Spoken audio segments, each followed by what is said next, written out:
Ó Senhor Jesus. Amém, amados irmãos. Jesus é nosso Senhor. Hoje nós vamos desfrutar da leitura do domingo do nosso livro Coração da Bíblia. Hoje nós vamos concluí-lo.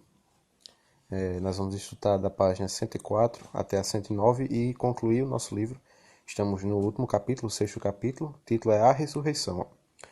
Hoje, o ler com oração está em 2 Timóteo 2, versículo 22, que diz assim: Foge outro sim das paixões da mocidade, segue a justiça, a fé, o amor e a paz com os que de coração puro invocam o Senhor.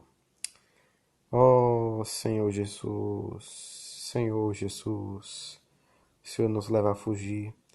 Ó Senhor das paixões da mocidade, ó Senhor Jesus, nos leva a fugir.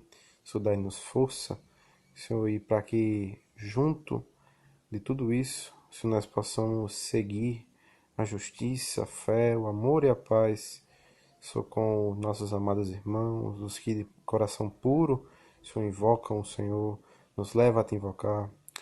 Ó Senhor Jesus, dai-nos um coração puro. Ó Senhor Jesus, amém, amados. Como já disse, as páginas de hoje é da página 104 até a página 109. O título começa assim: A ressurreição introduziu o homem na glória. Vamos começar. Prosseguindo em 1 Coríntios 15, 27 e 28, lemos: Porque todas as coisas sujeitou debaixo dos pés. E quando diz que todas as coisas lhe estão sujeitas, certamente exclui aquele que tudo lhe subordinou. Quando, porém, todas as coisas lhe estiverem sujeitas, então o próprio Filho também se sujeitará àquele que a todas as coisas lhe sujeitou, para que Deus seja tudo em todos. Esses versículos expõem a missão do Filho.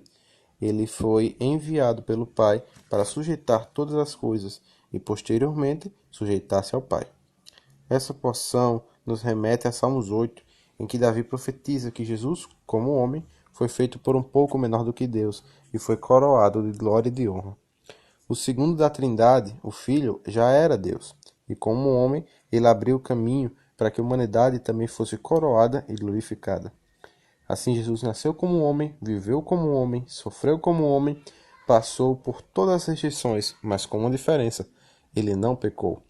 O Senhor foi à cruz cumprir a redenção por nós. Ele morreu e foi sepultado, mas ressuscitou. A ressurreição representa uma mudança de esfera, de ambiente e, sobretudo, uma mudança de dimensão. Ela não pertence à esfera terrena. O Senhor, portanto, venceu por nós. Ele subiu aos céus e está à direita do Pai, como Filho do Homem. Quando Estevão estava sendo apedrejado, confessou ter visto Jesus, o Filho do Homem, em pé à destra de Deus. Antes do Senhor Jesus não havia nenhum homem na glória. Ele foi o primeiro homem a estar lá. Assim como Jesus tornou-se Senhor e Cristo, encabeçando todas as coisas, ele conferiu essa autoridade à Igreja, a qual também será exaltada juntamente com ele. Em sua segunda vinda, Cristo virá com seus vencedores e juntos reinarão sobre as nações no reino milenar. Então, tudo estará consumado. Satanás, a besta, o falso profeta e a morte serão derrotados e lançados no lago de fogo. Amém. A ressurreição assegura nossa esperança. Nos versículos 29 a 32 de 1 Coríntios 15, o apóstolo Paulo retomou seus argumentos acerca da ressurreição. Até uma prática herética entre os coríntios de se batizarem pelos mortos foi usada por Paulo para mostrar-lhes a existência da ressurreição. Eles faziam isso com a falsa expectativa de que, quando Cristo voltasse, seus parentes que não tiveram a oportunidade de serem batizados seriam ressuscitados. A ressurreição tem tanto valor para a vida cristã que o apóstolo disse que lutou com feras em Éfeso por causa da esperança da ressurreição. Os epicureus comiam, bebiam e morriam, pois para eles não haveria outra vida após a morte. Logo, tinham de aproveitar bem a presente vida, porque a morte seria o fim. Obviamente, Paulo queria mostrar-lhes que há sim esperança após a morte, a ressurreição. É a partir dela que toda a economia de Deus se consumará, conforme vimos no tópico acima. Princípio da morte e ressurreição. No versículo 33 de 1 Coríntios 15, lemos: Não vos enganeis, as más conversações corrompem os bons costumes. A expressão más conversações também pode ser traduzida por más companhias. Enquanto orientava seu jovem cooperador Timóteo, Paulo disse o seguinte: foge outro sim das paixões da mocidade, segue a justiça, a fé, o amor e a paz, com os que de coração puro invocam o Senhor. Nossos companheiros devem ser pessoas positivas na igreja, de coração puro, que invocam e amam o Senhor. Não nos associemos aos que espalham boatos e conversas negativas e só causam desânimo. Que na vida da igreja nos ajudemos mutuamente em amor, buscando a sobriedade e tendo conhecimento de Deus. Nos versículos 35 a 39, Paulo mostra como ocorre a ressurreição dos mortos, usando como referência a vida vegetal. Toda e qualquer semente, quando semeada, não nasce se primeiro não morrer. Se você semear uma semente na terra, ela primeiramente morrerá, para depois germinar, crescer, florescer e frutificar a 30, a 60 e a 100 por um. Esse é o princípio da vida de ressurreição. O Senhor Jesus comparou-se a um grão de trigo. No Evangelho de João 12:24 lemos: em verdade vos digo, se o grão de trigo caindo na terra não morrer, fica ele só, mas se morrer, produz muito fruto. Esse é o princípio da ressurreição. Jesus foi a semente de vida que, caindo na terra, morreu e não ficou na morte, mas ressuscitou. Quando ressuscitou, produziu muito fruto. Nós somos esse fruto, o resultado dessa semeadura. Nos versículos 40 e 41, o apóstolo mostra que há diversos tipos de corpos e entre eles há diversos níveis de glória. Isso se aplica aos diversos níveis do galardão que receberemos. No caso da parábola das minas, o que negociou sua mina e rendeu 10, recebeu autoridade sobre 10 cidades. O que negociou sua mina e rendeu 5, recebeu autoridade sobre 5 cidades. Essa ilustração mostra que tudo depende do nosso rendimento espiritual na vida da igreja. Deus é conhecido como galardoador dos que o buscam. Se buscamos pouco, receberemos pouco. Se, entretanto, buscamos muito, receberemos muito. Nos versículos 42 a 44 de 1 Coríntios 15, vemos a dualidade do corpo, antes e depois da ressurreição. Quando experimentarmos a ressurreição, nosso corpo será incorruptível, glorioso, espiritual e cheio de poder. Isto é, não será mais anímico, governado pela alma, mas governado pelo Espírito. Podemos ver todos esses atributos no Cristo ressurreto, conforme lemos. Pois assim está escrito: o primeiro homem, Adão, foi feito alma vivente.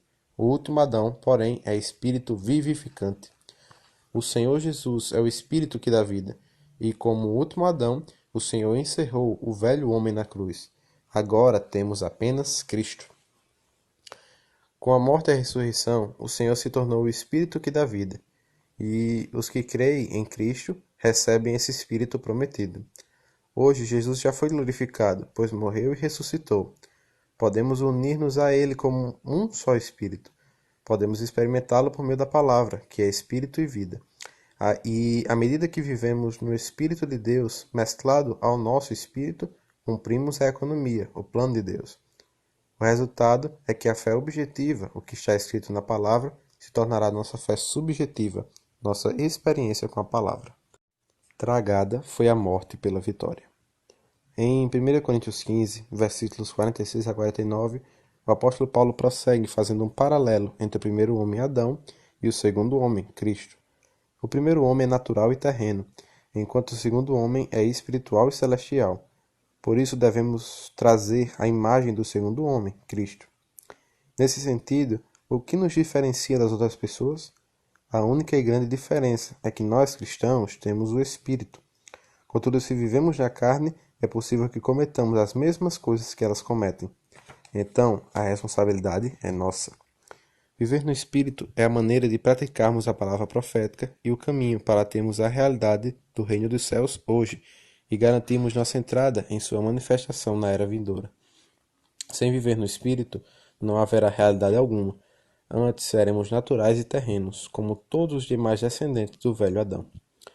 O versículo 50 continua: Isto afirmo, irmãos, que a carne e o sangue não podem herdar o reino de Deus, nem a corrupção herdar a incorrupção. Absolutamente nada proveniente da corrupção, isto é, do velho Adão, poderá herdar o reino de Deus.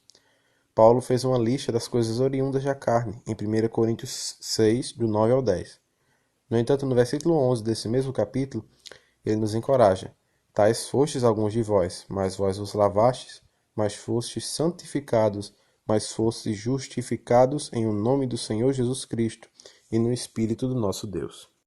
Na genuína vida cristã, que é conforme a vontade de Deus, não existe a opção de ficar em cima do muro.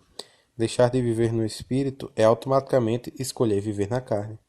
As obras da carne são terríveis e estão relacionadas ao corpo: prostituição, impureza, lascívia, a alma, inimizade, porfia, ciúmes, iras, discórdias, dissensões, facções, invejas e a questões de ordem espiritual, idolatria e feitiçarias. Porém, em meio a tantas coisas negativas provenientes do velho Adão, temos mais uma palavra de encorajamento. Mas o fruto do Espírito é amor, alegria, paz, longanimidade, benignidade, bondade, fidelidade, mansidão, domínio próprio. Contra essas coisas não há lei. Essas coisas são provenientes da vida divina, que recebemos ao crer no Senhor e está crescendo em nós. Em 2 Timóteo 3, do 1 ao 5, temos uma relação de coisas negativas provenientes do legado do velho Adão. São situações características do tempo do fim. Diante dessas questões, devemos seguir a recomendação de Paulo: foge também destes.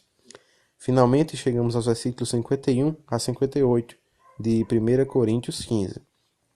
Eis que vos digo um mistério: nem todos dormiremos, mas transformados seremos todos, no momento, no abrir e fechar de olhos, ao ressoar da última trombeta.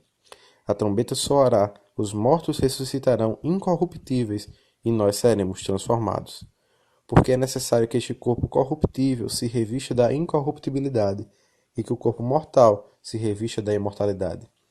E quando este corpo corruptível se revestir de incorruptibilidade, e o que é mortal se revestir da imortalidade, então se cumprirá a palavra que está escrita: tragada foi a morte pela vitória. Onde está, ó morte, tua vitória? Onde está, ó morte, o teu aguilhão? O aguilhão da morte é o pecado, e a força do pecado é a lei. Graças a Deus que nos dá a vitória por intermédio de nosso Senhor Jesus Cristo.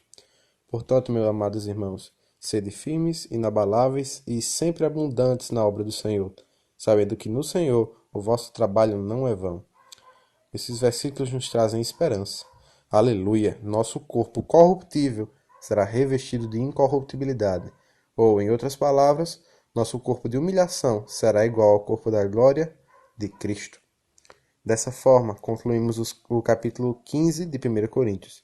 Em outra publicação, abordaremos o capítulo 16, que trata das ofertas de riquezas materiais e tem uma relação muito grande com a ressurreição. Jesus é o Senhor. Amém, amados. Que rica leitura de hoje, concluindo esse livro maravilhoso. Vai fazer falta para nós, né? Graças ao Senhor que nós vamos continuar tendo o suprimento do nosso alimento diário, né? Graças ao Senhor. Mas esse livro tem sido muito rico, muito desfrutável, em especial nesse último capítulo que tratou bastante acerca da ressurreição, porque muitas vezes é um tema que nos gera incertezas, porque muitas vezes no mundo nós nunca tivemos a certeza do que aconteceria conosco a partir do momento em que nós deixássemos de viver. Mas graças ao Senhor, porque na Bíblia, o nosso manual de como viver aqui nesta terra, até disso nos é tratado, né? Graças ao Senhor. O livro falou muito sobre esse tema nessa última semana. É até o título do capítulo é a ressurreição. E hoje nós vimos muito sobre isso. Que a ressurreição, primeiro ele trata que a ressurreição introduziu o homem na glória. Por meio de Jesus, que foi o primeiro homem a entrar na glória, ele pôde abrir um lugar para nós. Quando o Senhor morreu ali naquela cruz e ele ressuscitou, naquele momento em que ele morreu, o véu ele foi partido.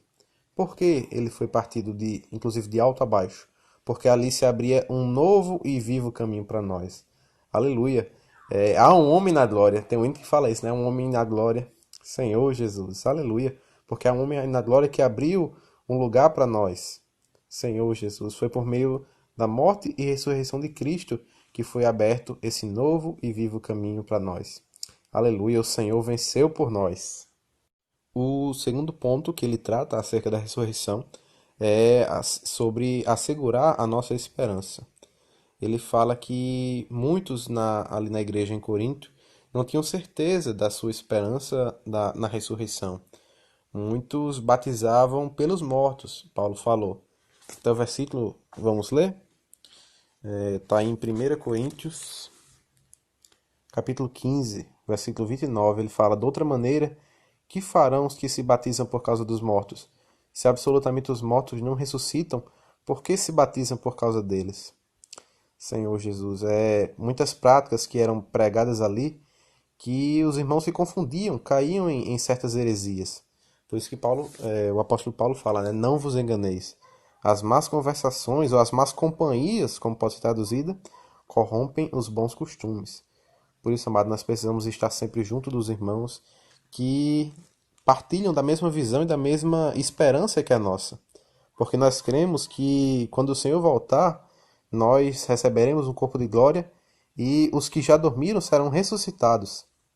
E os que não dormirem, nós os vivos seremos transformados. Então nós temos essa esperança. Graças ao Senhor que a ressurreição de Cristo, ela assegura a nossa esperança. Porque nós sabemos que como por um só homem, por Adão, ali no princípio, reinou a morte, por um só homem, por Cristo, vai reinar a ressurreição, vai reinar a vida. Aleluia. Isso nos dá uma esperança. Aleluia. E fala, acho que em Hebreus fala que essa esperança é a âncora da nossa alma, né? E nós precisamos, assim como essa âncora deixa um navio firme, nós precisamos também ter essa firme convicção de que nossa esperança está guardada nos céus. Aleluia. O terceiro ponto que foi tratado, outro tópico, é princípio da morte e ressurreição. Tem até um hino infantil que fala sobre esse versículo que está lá em Mateus, em João 12:24, que fala que se o grão de trigo que cai na terra não morrer, fica ele só, mas se morrer, produz muito fruto. Esse grão de trigo, ele tipifica o nosso Senhor. Se Jesus tivesse morrido, esse caminho ainda estaria fechado para nós, nosso futuro seria bem diferente. Mas graças ao Senhor, porque esse grão de trigo, essa sementinha, ela caiu na terra e ela morreu. E porque ela morreu, ela não fica só, porque ela vai produzir e produziu muitos frutos, que somos nós. Aleluia. Nós somos frutos do trabalho de Cristo ali naquela cruz. Foi pela morte dele que hoje nós estamos aqui salvos, graças ao Senhor por esse trabalho maravilhoso de Cristo, pela sua morte e pela ressurreição. Ainda nesse mesmo tópico, ele fala sobre os diversos níveis de glória que nós vamos ter, a respeito da busca. Quem busca muito vai receber muito, quem busca pouco recebe pouco. Então nós precisamos buscar muito ao Senhor para que naquele dia a glória que nós venhamos a receber também seja muita. Senhor Jesus. Amém. E o último ponto, que é o último tópico desse livro, é tragada foi a morte pela vitória. Aleluia. Tem um trecho do nosso hino que fala: tragada foi a morte pela vida, né? Senhor Jesus, os nossos lábios desejam cantar isso, porque tragada foi a morte pela vitória, pela vida. Aleluia. Porque quando o Senhor Jesus morreu, o universo, né, todo fala que imaginava que ali tinha acabado qualquer esperança. Mas quando o Senhor, ele ressuscitou, a morte foi tragada pela vitória. Que bênção, que maravilha. Senhor Jesus. O versículo 50 continua falando assim, ó: isto afirmo, irmãos, que a carne e o sangue não podem herdar o reino de Deus, nem a corrupção herdar a incorrupção. O texto fala que nada proveniente da corrupção, isto é, do velho Adão, do nosso velho homem, pode herdar o reino de Deus. Então, para nós herdarmos o reino de Deus, nós precisamos viver no novo Adão, que é o último Adão, que é Cristo. Aleluia. Também temos um hino que fala disso. Graças ao Senhor, irmãos, nós vemos que os hinos da vida da igreja têm muita Bíblia, né? Neles mesmo, muita Bíblia. O hino que fala que o último Adão tornou-se o Espírito que dá vida. O Senhor é o Espírito que dá vida. Aleluia. Nós precisamos viver por meio desse último Adão, que é Cristo, porque esse Cristo, ele dá vida. Aleluia. Graças ao Senhor por isso. E vivendo nesse último Adão, nós vamos poder ter os frutos do Espírito que foram citados aqui em Gálatas, no capítulo 5, versículo 22 e 23. Ele fala que todos esses frutos, amor, alegria, paz, longanimidade, benignidade, bondade, fidelidade, mansidão, domínio próprio, tudo isso provém de uma única fonte, que é o último Adão, que é Cristo, no nosso espírito. E a partir disso, ele vai crescer em nós. Quando nós recebemos o Senhor e deixamos, permitimos, ele começa a crescer em nosso interior. Então, vamos permitir que o Senhor cresça em nós, amém? Para que todos esses frutos do Espírito possam existir dentro de nós. Aleluia. Terminamos o nosso livro. Graças ao Senhor por essa leitura maravilhosa. Amém, amados. Um bom domingo a todos. Jesus é o nosso Senhor. Deus abençoe. Amém.